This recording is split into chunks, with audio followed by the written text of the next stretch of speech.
Aujourd'hui, je suis allée voir une esthéticienne que j'ai eu l'occasion de voir, de rencontrer il y a 3 jours à peu près, parce que mon esthéticienne était absente et c'était elle qui a fait mes ongles, mes manicures.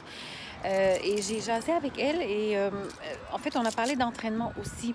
Et je l'ai trouvée tellement inspirante. La dame, je pense, elle a à peu près 60 ans. Et elle me parlait de l'entraînement avec passion.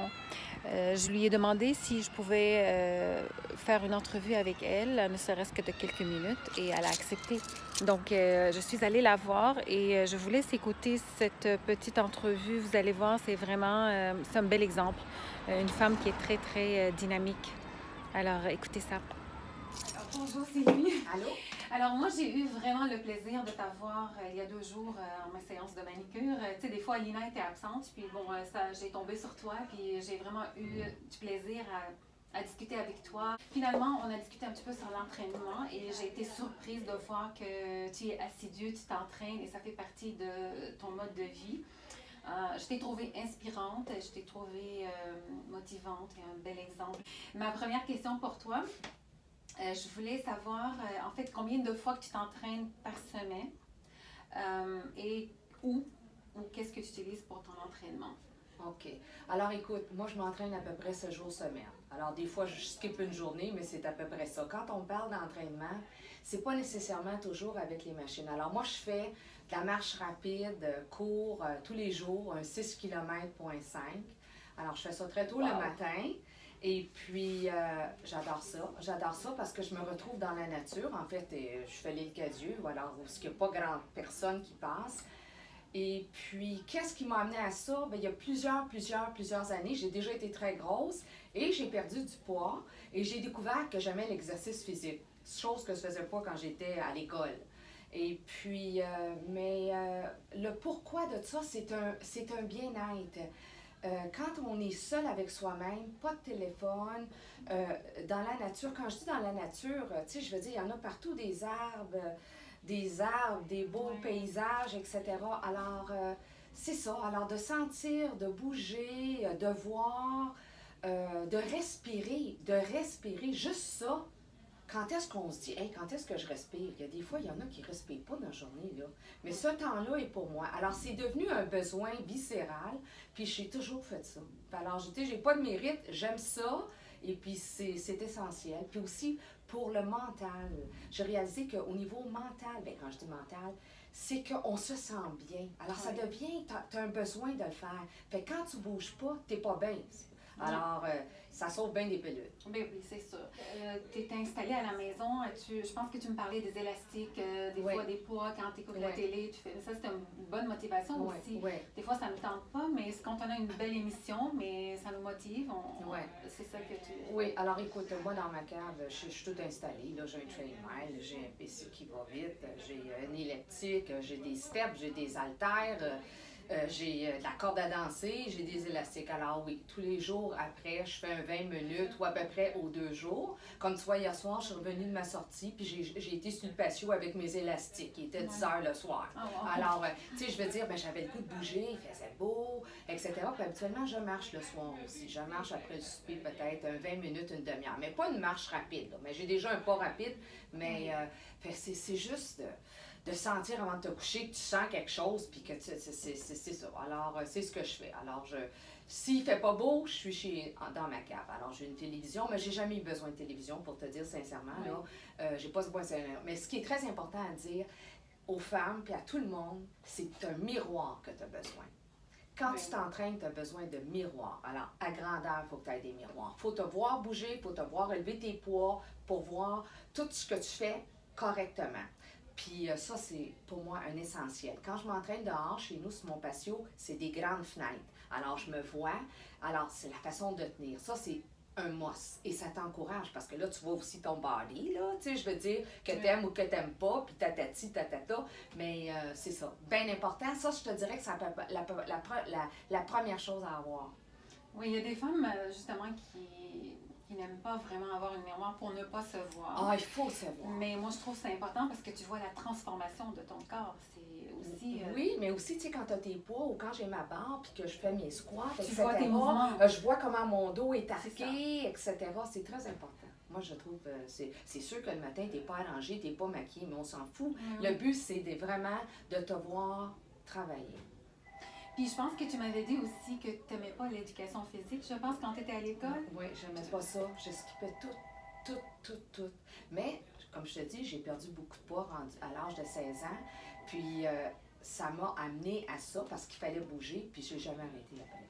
Fait que c'est pas compliqué. C'est un mode de vie. C'est un mode de vie, puis je pensais pas que j'étais pour aimer ça, mais j'ai tellement vu de changements que autant au corps que mental, c'était d'être bien, c'est formidable.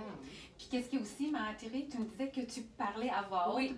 Ça, c'est vraiment intéressant. Moi, j'ai commencé à le faire, puis je voyais que oui, ça répondait, on dirait que l'univers Oui. est là, il t'écoute. Oui, oui. Quand je marche tous les matins, je parle à voix haute, parce que c'est vrai, je parle à mes anges et mes archanges et mes amis du ciel. Je leur dis toujours ça. Allô, allô, bon. Alors, et puis là, j'ai des demandes à faire, je les fais. Puis je prie pour la terre entière. Les gens que je connais pas, qui sont malades, et ci et ça, j'envoie ça dans l'univers. Ça, c'est... Puis, naturellement, on est tous entourés de chacun, on a nos gens qui nous entourent. Et puis, quand on fait une demande, à voix haute, ils t'entendent. Si tu ne dis pas à voix haute, ils ne peuvent pas t'entendre. Tu sais, je veux dire que tu fasses 1000 prières ou quoi que ce soit. Alors, et ça répond assez vite, merci. Puis ça, c'est, oui. C'est Ouais, vrai. oui, puis vraiment beaucoup de positifs envoyés à tout le monde parce que la vie n'est pas facile pour personne. Tu sais, c'est pas juste de travailler puis tout ça, mais tu sais, il y a des gens malades, il y a des enfants malades, il y a des parents qui perdent leurs enfants et les vice-versa. Alors, c'est ça, c'est d'envoyer à l'univers des belles choses. Ouais. Mais ça, c'est essentiel. Mais ça j'ai toujours fait ça. Là. Ça fait partie de moi parce que je suis croyante en quelque chose de fort. Des fois, ça ne tente pas j'imagine que ça t'a déjà arrivé que ça ne te tente pas de te lever le matin, aller t'entraîner. Est-ce que ça t'a déjà arrivé?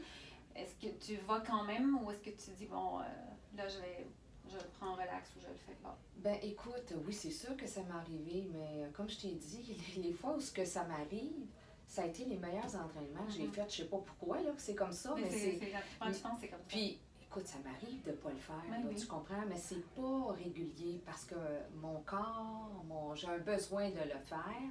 Et puis, c'est devenu une nécessité finalement. Puis moi, je pense qu'il y a des gens qui n'aiment pas ça s'entraîner, puis il y en a qui n'aimeront jamais ça. Tu vois, hier, j'ai eu quelqu'un qui est venu, puis elle me disait, mon Dieu, il n'y a plus rien qui me fait, faut que... Mais c'est difficile, quelqu'un qui n'aime pas ça, de se lever, etc. Je prends le temps de prendre mes 2 cafés, puis après je pars. Je ne mange jamais avant mon entraînement. Il y en a qui disent qu'il faut le faire, mais moi, je n'ai pas faim, fait que je ne le fais pas. Et puis, ça prend 7 jours pour prendre une habitude. Il faut que tu le fasses pendant 7 jours. Puis à chaque début d'année, les 12 premiers jours représentent tes 12 prochains mois dans l'année. Alors, si tu as des choses que tu veux faire, que tu veux additionner, il faut que tu fasses un effort. Tu n'as pas le choix. Il faut que tu fasses un effort, puis il faut que tu écris. Si tu écris, les écrits restent. Les paroles s'envolent. Alors ça, tu les écris. Puis, écoute, c'est de s'encourager à le faire, parce que c'est le fun. C'est le fun. C'est tellement inspirant. Vraiment, je te trouve inspirante, motivante. J'aimerais juste que tu donnes, juste pour finir, je ne vais pas prendre trop de ton temps, je sais que tu commences tantôt un rendez-vous, un conseil aux femmes d'aujourd'hui. Je sais qu'on avance dans l'âge aussi, celles qui avancent dans l'âge, ou les jeunes, ou peu importe. Qu'est-ce qu'on leur donne comme conseil pour leur motiver? C'est pas évident d'être motivé à tous les jours, mais que ça soit tranquillement un mode de vie à adopter. Écoute, un mode de vie à adopter. Ou peut-être commencer tranquillement, parce que c'est sûr, on ne peut pas demander à quelqu'un du jour au lendemain. Ben non, c'est ça, de faire une heure. Tu sais, je veux dire que ne serait-ce que 10 minutes, tu comprends? 10 minutes, c'est... Mais le 10 minutes, il faut que tu te pousses à le faire. C'est ça, tu n'as pas le choix. Discipliné à le faire. Oui, c'est ça, là, tu sais, il y a des gens qui arrivent de vacances, dire, il faut que je m'entreprenne. Alors là, au bout d'une semaine, ça n'a pas recommencé, au bout de 2 semaines. Il faut le faire. Il faut que ça rentre dans ton enfant. Moi, quand mes enfants étaient bébés, là, tu sais, je t'ai expliqué que j'avais un gym chez moi. Mon père m'avait fait ça. Un petit gym, là, pas rien de... Puis mes enfants étaient avec moi dans leur parc, etc. Puis je m'entraînais. Tu sais, je veux dire, pour moi, c'était important. J'avais maigri beaucoup. J'aimais mon feature. Fait qu'il fallait que je continue à avoir ça. Fait que ça m'a drivé longtemps. Ça m'a drivé longtemps. Aujourd'hui, écoute, là, j'ai pas à même âge, etc. Mais c'est tellement ancré que bouger... on se sent bien. Fait qu'il faut se décider, il faut y aller, il faut sauter dans l'arène. C'est ça, il faut être Absolument. discipliné. Il faut être discipliné, puis tout s'apprend, là. Tu sais, c'est pas vrai que tu dis, ben non, je vais, hein, non. Puis si t'es pas capable de le faire tout seul, ben il faut que tu joignes un groupe ou des entraîneurs qui peuvent te motiver, et puis que ne serait-ce que 3 fois par semaine versus rien, là, tu sais, je veux dire. Mais quand on voit le bienfait, juste de dire de prendre 10 minutes de marche tout seul, pas de téléphone, rien, et c'est formidable ce que ça fait. C'est formidable à la tête, etc. Tu te rends compte, tu sens, tu respires, tu vois, choses que tu n'as pas le temps de faire nécessairement quand tu es en voiture ou... c'est ça, de prendre conscience, finalement. De prendre conscience, d'arrêter de dire « Ah, je vais essayer, je vais essayer ». Arrête de dire « Essaye », là, saute dans l'arène. C'est compliqué, c'est ça. Mais merci beaucoup. J'apprécie énormément ce temps que tu m'as accordé. Puis je pense que ça va être vraiment un exemple pour les femmes aussi de t'entendre. Merci beaucoup. Bien, ça me fait plaisir. Je te souhaite bonne santé aussi, bonne continuité. C'est ce qui est important. Oui, je te remercie beaucoup.